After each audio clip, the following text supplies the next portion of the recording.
Ovary के अंदर पानी वाली गांठें बनती हैं जो कि अधिक मात्रा में एंड्रोजन्स यानी कि पुरुष हार्मोन को बनाती है, जिससे हार्मोनल असंतुलन होकर मासिक धर्म पर असर आता है। नमस्ते, आज मैं डॉक्टर अदिति गुप्ता, स्त्री रोग विशेषज्ञ, शिफ्ट एडेड हॉस्पिटल, वैशाली नगर, आज आपको पीसीओडी के बारे में जानकारी दूंगी। पीसीओडी यानी कि पॉलीसिस्टिक ओवेरियन सिंड्रोम एक ऐसी स्थिति है जिसमें कि ओवरी के अंदर पानी वाली गांठें बनती हैं जो कि अधिक मात्रा में एंड्रोजन्स यानी कि पुरुष हार्मोन को बनाती है, जिससे हार्मोनल असंतुलन होकर मासिक धर्म पर असर आता है।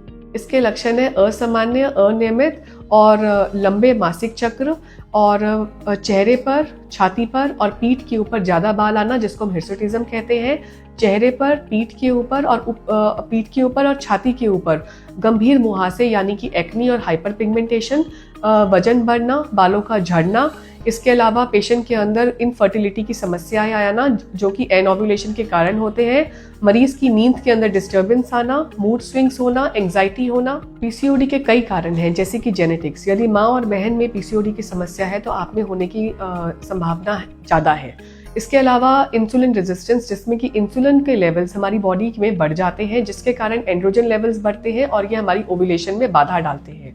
इसके अलावा ल्यूटिनाइजिंग हार्मोन और प्रोलैक्टिन का बढ़ना, जिससे कि हमारे पीरियड्स में दिक्कत आती है। पीसीओडी का निदान डॉक्टर पेशेंट का इतिहास लेकर शारीरिक परीक्षण, रक्त परीक्षण और सोनोग्राफी से करते हैं। इसके उपचार के लिए हमें अपनी जीवन शैली में कुछ चेंजेस लाने चाहिए, जैसे कि हम स्वस्थ आहार लें, हम रेगुलर एक्सरसाइजेस करें और इससे हम अपना वजन ना बढ़ने दें, जिससे कि हमारे हार्मोनल संतुलन बना रहे और हमारे मासिक धर्म में कोई इफेक्ट ना आए। पीसीओडी में दवाई हम मासिक धर्म को नियंत्रित करने के लिए, एंड्रोजन लेवल्स को कम करने के लिए और इंसुलिन रेजिस्टेंस को प्रबंधित करने के लिए देते हैं। ओव्यूलेशन इंडक्शन दवाइयों से हम मरीजों में गर्भ धारण करने में मदद कर सकते हैं।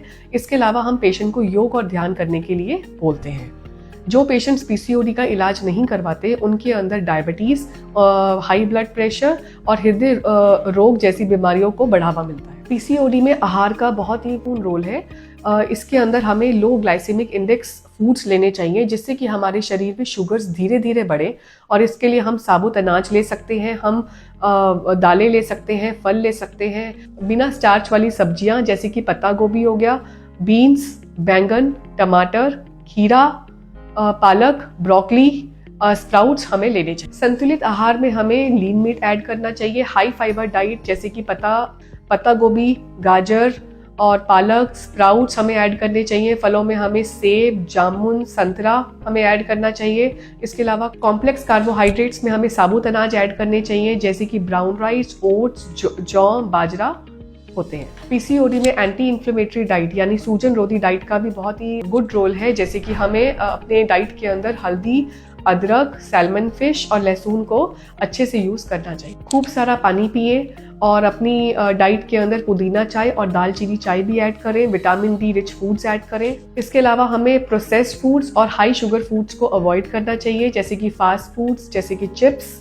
और इसके अलावा कॉफी इनटेक भी हमें कम करना चाहिए। पीसीओडी में हमें हेल्दी फैट्स को यूज करना चाहिए, जैसे कि avocado, nuts, seeds and olive oil का इस्तेमाल अच्छे से। स्वस्थ वजन, संतुलित आहार और कम तनाव से गर्भ धारण की संभावनाएं पीसीओडी के पेशेंट्स में बढ़ जाती हैं। इन एंड यही कहना चाहूंगी कि जागरूकता व सही मार्गदर्शन के साथ पीसीओडी के अंदर स्वस्थ जीवन जीना संभव है। धन्यवाद।